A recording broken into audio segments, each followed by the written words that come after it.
சாகித்ய ஆஜ் தக் 2024 குல்சார் வாழ்நாள் சாதனையாளர் விருதை பெறுகிறார்.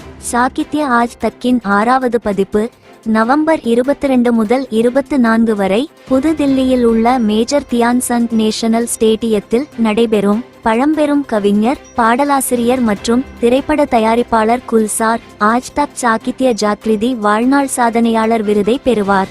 இந்த விருதை குடியரசுத் தலைவர் திரௌபதி முர்மு நவம்பர் 23 அன்று வழங்குவார். அதனுடன் ரூ. 11 லட்சம் ரொக்க பரிசு மற்றும் நினைவு பலகமும் வழங்கப்படும்.